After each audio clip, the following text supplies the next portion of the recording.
Today I'm going to show you how to put some hives together. I've got two here. One is a wooden Smith hive. That's a particular type of hive. And the other one is a polystyrene national hive, which is slightly different to the Smith. So I'll start with the Smith first. We're going to take the floor. Now here we have a ventilated floor, which these days is actually quite important. It gives the bees plenty of ventilation, but the other good thing about it is any natural drop from varroa mites will fall down through the mesh and land on the ground. Now I'm going to place this floor on a stand which is approximately a foot off the ground. I prefer it to be that height because it is a bit friendlier on your back rather than having the floor sitting directly on the ground. It also has this big gap underneath, so any mites that do fall through will not be able to crawl back up again. So that is the floor in position. I could use an entrance block, which is like this, and this just reduces the entrance to the hive. And the times that I would use this are when, say, if the colony was very weak or if it was being robbed by wasps, then this would help to reduce the entrance. And I put it like that. I always have the opening to the top, because if there's any natural deaths, which there will be at times, then if there happened to be a lot, it wouldn't block the entrance. Having said that, you would always be checking it at regular intervals anyway. I'm now taking the brood box and I will sit that on top, and you now can see how it actually reduces the entrance that the bees get in and out. Now in here, a Smith hive takes 11 frames. So in here I have some frames of foundation to start with. So foundation is pure natural beeswax. This one is wired, and you can just see the W-shaped wiring, and that gives the foundation a bit of strength. This particular frame is self-spacing. It's a Hoffman frame, and that slots into there. It's important in the brood box that you always keep the frames tight together.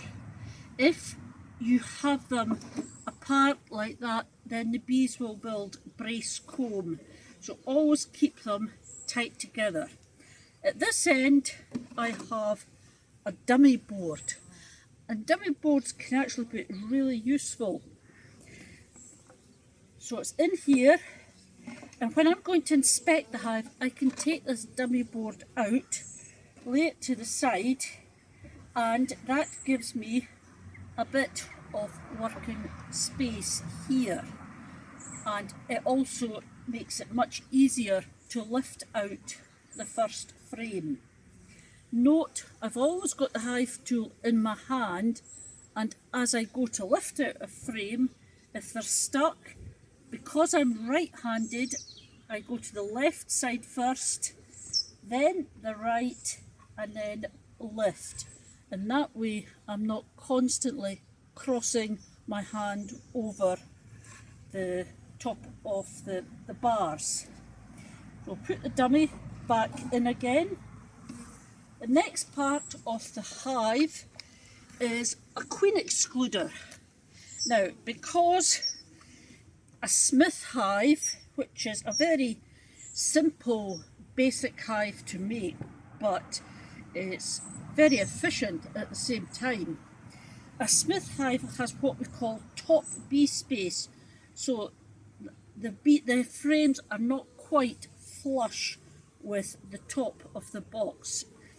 So this queen excluder is flush on this side and there's a slight rebate there.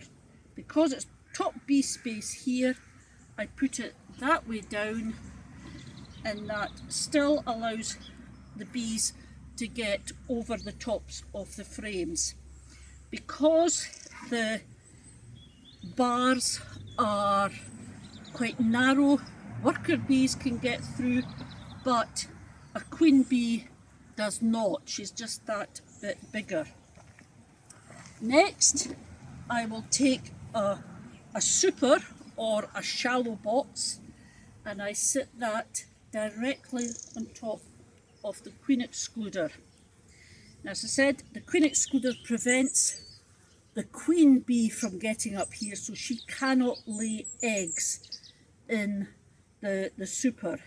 And this is where the worker bees store all their surplus food, nectar, which they then convert into honey. In this one, it takes 11 frames.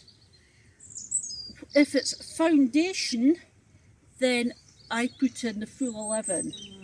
If it's drawn comb, now that's what we call drawn comb.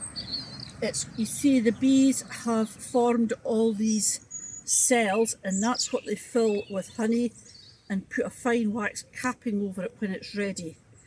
After I have extracted the honey and I put the frames back, I tend to just have 8 frames of drawn comb in here and just space them out a bit more, and that way the bees actually draw these frames out further.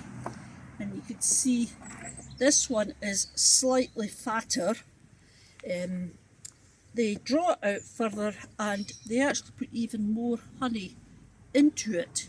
So that's your super, and on top of that we put a crown board and sit that on there, and that keeps it nice and tight. The holes here are for escapes, which we'll talk about another time, but I've covered them with mesh so the bees cannot get out here. And then on top of this we finish off with the roof, and I just pop the roof straight on, and that is one hive complete. Now, if the hive builds up and it gets very strong, I can always add more supers to it, or if need be I could even give it a second brood box. But that is your basic Smith hive. Now I'm going to move on to a polystyrene hive. So this is the floor of the polystyrene hive. Again, it's got the mesh floor. This one has a drawer underneath that slides out. The purpose of this drawer is really an inspection tray to check and see what the natural mite fall for the varroa is. Do not leave that in, even during the winter time.